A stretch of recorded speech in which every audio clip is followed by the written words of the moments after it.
So when my kids were little, like really young, I started teaching them, and lots of other people have. This isn't a bad parenting thing, I don't think. I started going like this, and I would tell them to jump to me from something higher, and then I would catch them.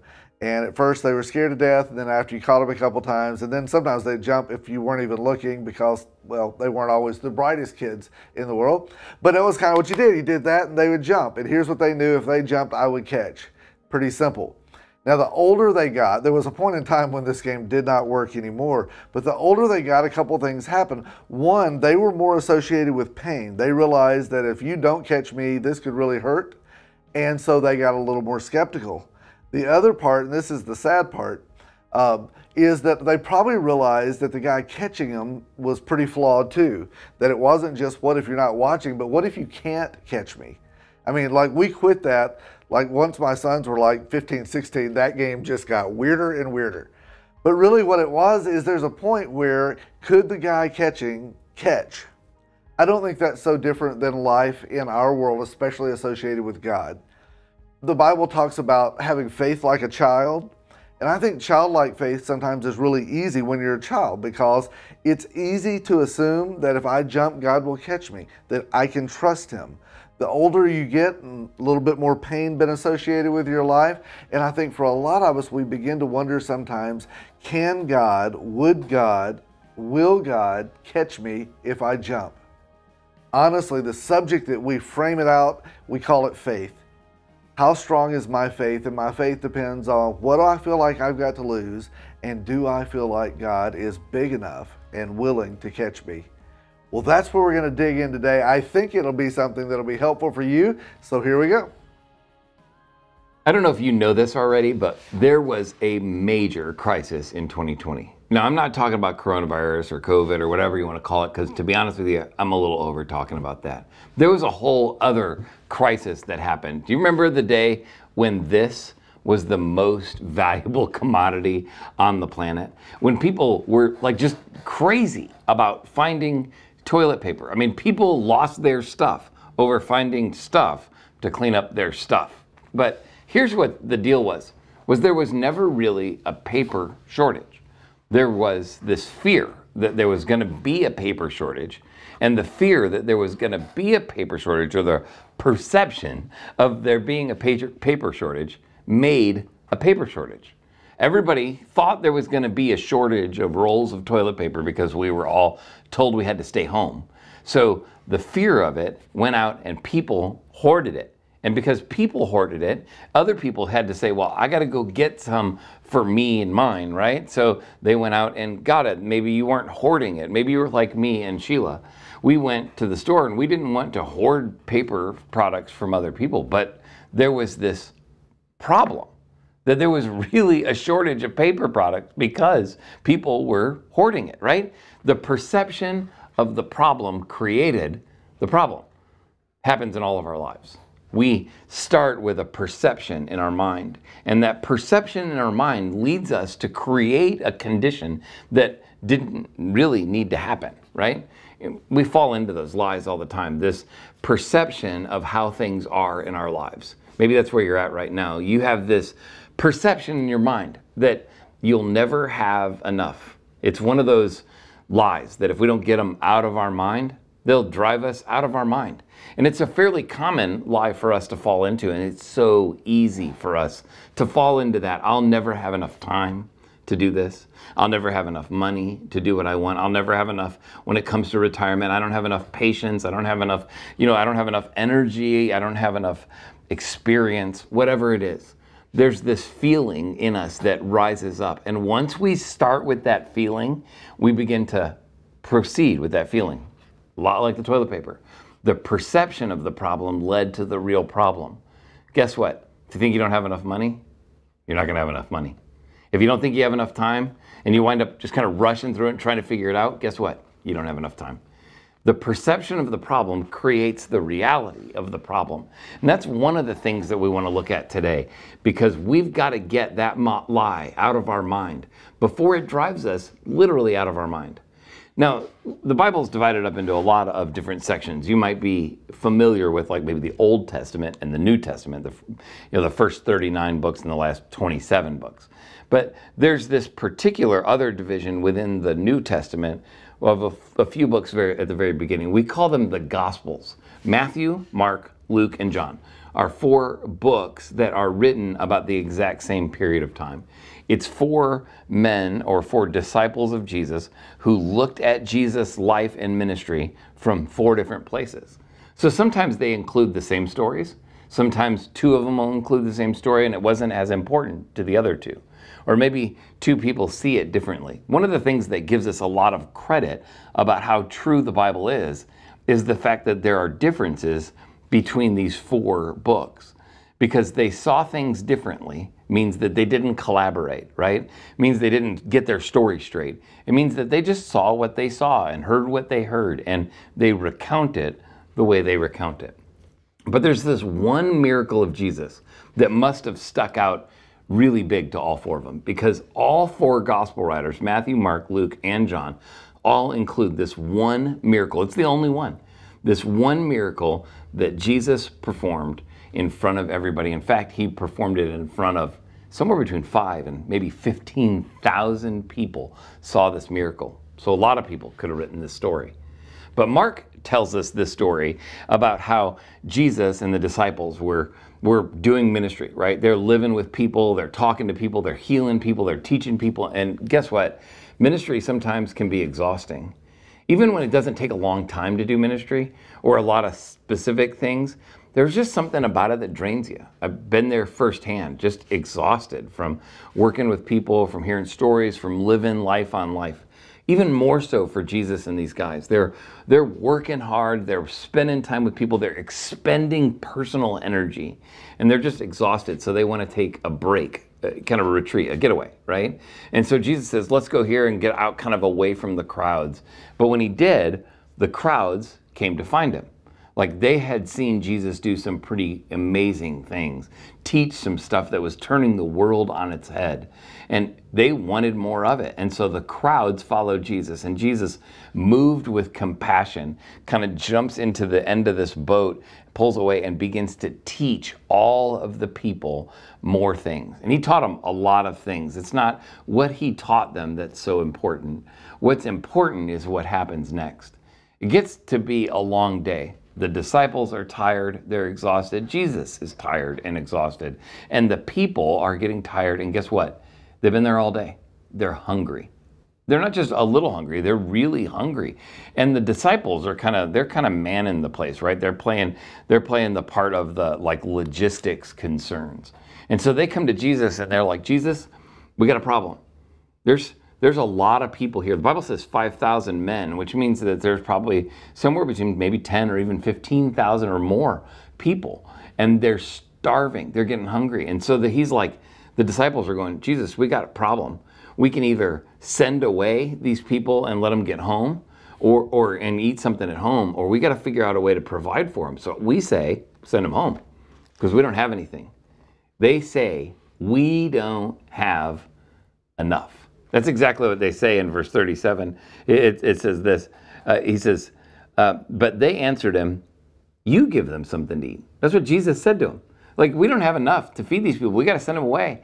We don't have enough to feed them. He says, you give them something to eat. And they said to him, shall we go and buy 200 denarii worth of bread and give it to them to eat? We don't have enough. We don't even close to have enough. Like, we're not even in the ballpark enough. There are thousands and thousands of people here, and we don't have anything. I mean, we got a little bit of, running around here and there, but we don't have enough. We've got to send them out. And we would have to work for years, another translation says, before we could even get close to having enough to feed them. It'd be easier just to send them home. What's crazy about this is that Jesus does what he does a lot of times.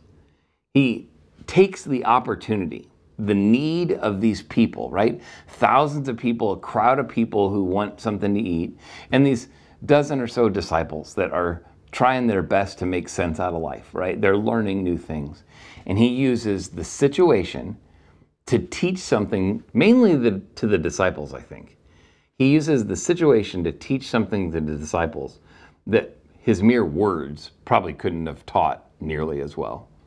I mean, sometimes when we look at this particular miracle, when we talk about it, we have a tendency to think about what really happened in kind of tangible terms. But what was really happening behind the scenes is that Jesus was showing something very, very important to the disciples, and even more so than that, he's showing something very, very important to you and I, who live in this world in our mind like we don't have enough. We don't have enough money, we don't have enough time, we don't have enough energy, I don't have enough patience.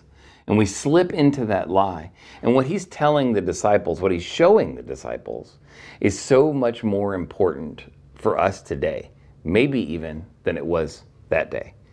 The next verse, what Jesus says to him in verse 38 is he says, and he said to them, how many, or he says, shall we go and buy two of these things? And he says, how much do we have? I mean, what do you got on hand? How much bread do you have? And what's powerful about it is that Jesus is asking a question that's crucially important for us to understand. We got to start with what we have. If we're really going to be able to see God move in a big way, we got to start with what we have.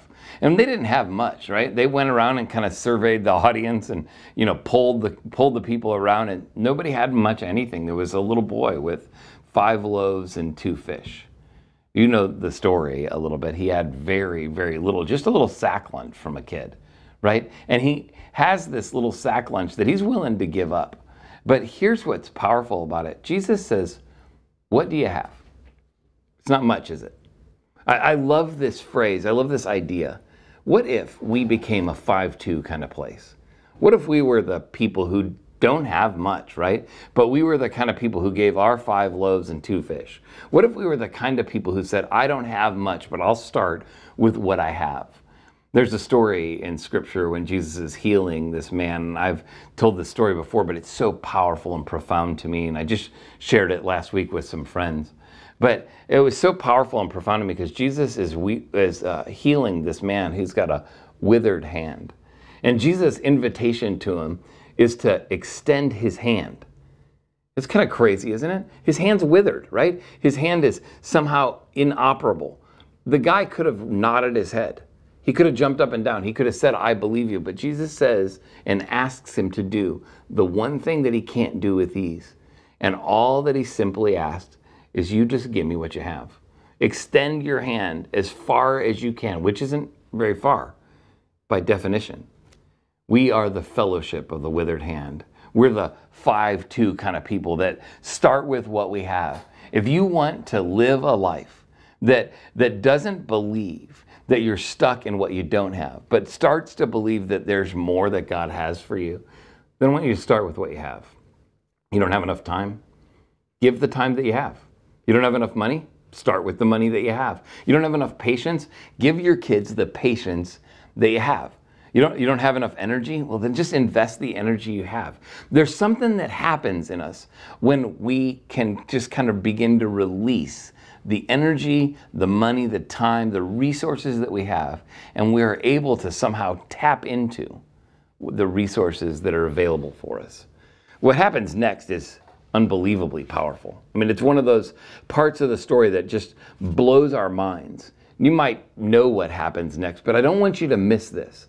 Because it's one of those stories that you go, oh yeah, I know. He multiplies the 5 loaves and he feeds the 2 fishes and he feeds all the people. That's true.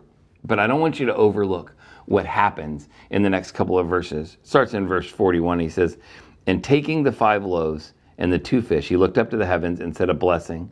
And then he broke the loaves and he gave them to the disciples to set before the people. That's pretty powerful.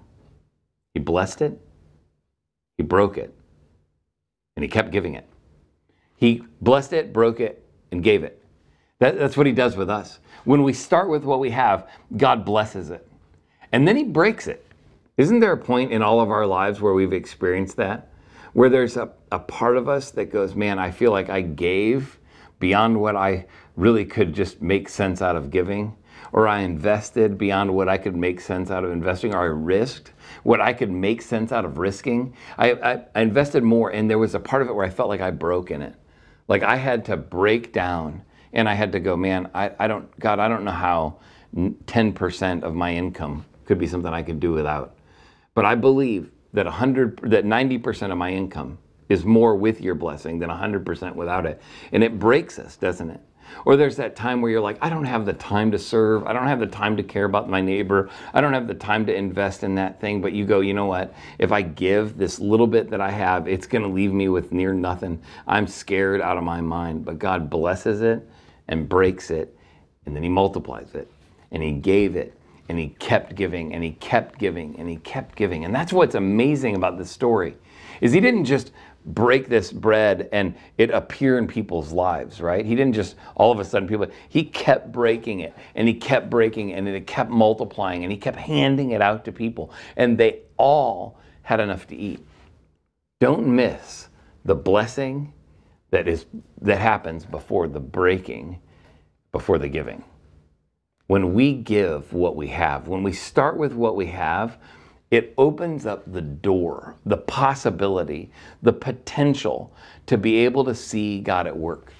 When we walk in faith, something amazing happens. When we begin to stretch ourselves, God has room to work. In fact, your faith, your movement of faith, your trusting God, your movement of faith activates God's abundance. That's a huge piece of our story. When we live in the world where we think that nothing can possibly good come of this, I don't have enough time, I don't have enough energy, I don't have enough patience to do this, then guess what? That's true. It's just like the toilet paper story. When we feel like we're short of toilet paper, we are short of toilet paper. But here's the problem. When we begin to live in faith and we begin to share what we have, it makes room, it kind of broadens things, it lets it open up and allows God's abundance to step in. I remember, this was quite a while ago, such a profound and foundational story for Sheila and I. There's particularly two stories. One was when Sheila had kind of felt the ending of a job when we were first married. It was time to be done with this job. It was not a positive work environment. It was very difficult, very toxic for her. And so we felt like it was time to be done. And I was working at a church. I made $13,200 a year. It was a very, very limited income, right? And so now she's not working. I'm making $13,200 a year, a ridiculous amount of money, right? And we were barely making it financially. But we felt as a family, as a little family, just the two of us, that tithing needed to be a part of who we are because we're followers of Jesus. And we believe that 90% of our income with God's blessing is more than 100% without it. So we decided, maybe not in these words, to start with what we have and to make sure that we prioritize God. And you know what he did? It was amazing. We gave 10%. Our church would not have missed, $110 a month. I mean, we only made $1,100 a month, and our church would not have missed $100 a month. They wouldn't even have noticed it wasn't there. But what mattered was that we honored God, and God honors the things that honor him. And over those 7 or 8 months where she was struggling to find a new job, God honored it. And I don't know how we did it, but we paid every single bill. Because it doesn't have to work out in kind of that typical way. There was another time when we were been married about 5 years, and we had gotten ourselves into some debt. Like, we just racked up some credit card debt and some stupid debt, some young kid dumb stuff, right?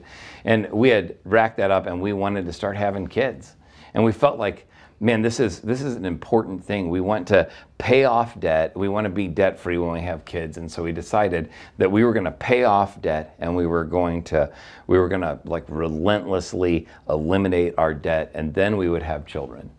And we started doing that. We thought all of our eggs got to go in that basket. And I remember the day that my father-in-law came over. My father-in-law does not like conflict, but he is such a good and godly man. And he came to me and he said, Jeremy, I just want you to hear this.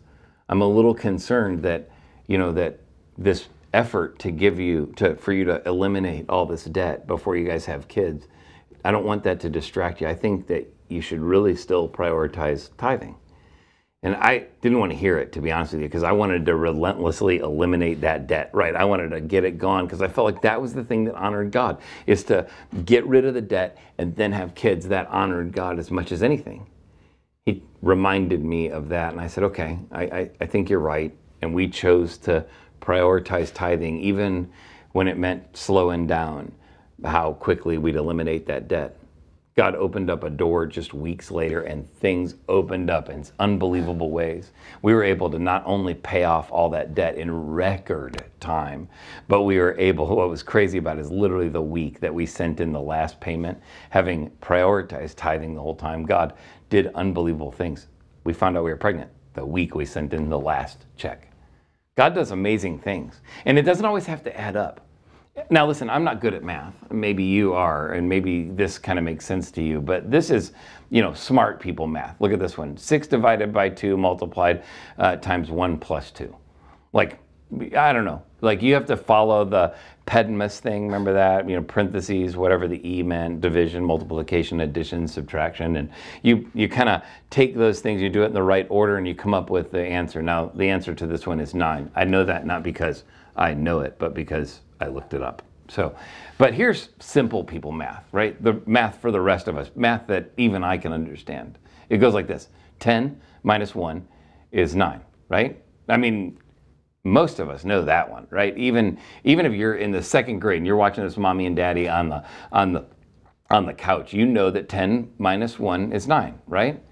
That's regular people math or simple people math. But God's math doesn't have to work that way. In fact, this is what's amazing about it. This is how Jesus' math works. Jesus' math says 10 minus 1 equals 11 if I wanted to. Or it can mean 34 if I wanted to. Because when we are faithful with a little, when we move in faith, it activates or it makes room for God's abundance to show up. And God gets to do what he wants with what he wants, because everything in the heavens and earth is yours, O Lord. This is your kingdom's chronicles. Like these things, everything in the world belongs to God, and he gets to manipulate or add to it or take away from it as he wishes. And when we choose to trust him, when we choose to act in faith, it activates his abundance. Our natural plus his super equals supernatural. That's really Jesus' math, right? It's taking our natural efforts, all we can do, start with what we have, and adding his super is what makes it supernatural. Otherwise, it's just us. God can take 1 away from 10 and it mean 11. God can take 1 away from 10 and it mean 34. It's up to him how much abundance he wants to pour out. And that's what's crazy about this story. And it's so easy to overlook, isn't it? Because we know the story, right? The kid has the 5 loaves. Jesus takes it, he breaks it, he blesses it, he hands it out. And what is easy to remember is the detail of it. But look at verses 42 and 43. It says this, and they ate and they were all satisfied. And they took up 12 baskets full of broken pieces of bread and fish. And those who ate the loaves were 5,000 men. That's 5,000 men. Their women, and their wives and their children, maybe 15,000, maybe more. People ate all that they possibly wanted to eat. And there were 12 baskets of leftovers. You know what's amazing? Is that he didn't have to create leftovers, did he? If he just wanted to illustrate or to teach his provision, all he had to do was feed them, right? In fact, if Jesus just took 5 loaves and 2 fishes and gave everybody a little bite of fish and a little bite of bread, enough to tide them over till they got home, right? That would have been an amazing provision. If he just showed up a little, it would illustrate his provision. But what was Jesus trying to illustrate when he provided not only a nibble, not only enough to tide them over, not only enough to feed them, but enough to feed them and have 12 baskets of leftover? Jesus wasn't just teaching about his provision, he was teaching about his abundance. When we start with what we have, it activates, it makes room for God's abundance. And when we do that, it's really amazing. And I know where you're at. You're going, I don't have any money. I don't have any time. I don't have any patience. I don't have any energy. I don't have all these different things that we feel a little bit like that perceived need of toilet paper, right? You perceive that you don't have enough, and guess what? You don't have enough. When you start with what you have, it opens up God's abundance. And I know where you're at. You're nervous, just like I am, just like I've been, about giving, about serving, about moving forward in some way or another. And here's the problem, that we get crippled by the size of our need, don't we? I need more time. I need more money. I'll never have enough of all those things. But if we don't get that lie out of our head and replace it with the truth, that this is the truth. The size of your need is nothing, is no match for the size of his hand. Let me say that again, because I feel like you're not responding as well as I'm talking here. Because the size of your need is no match for the size of his hand. His hand of abundance is plenty for everything that you have. But to activate, to open up room for God to move, you and I have to begin to live in faith, not in fear. To begin to start with what we have and trust him and let our faith activate his abundance. Because when we lean into our fear, that's where faith begins. In fact, that's the important thing I want you to get. When you lean into your fear and you say, no, I'm gonna lean into this and I'm gonna trust God with it rather than react to it. That's what we typically do, right? We typically have fear happen in our life and we react to it or we run away from it.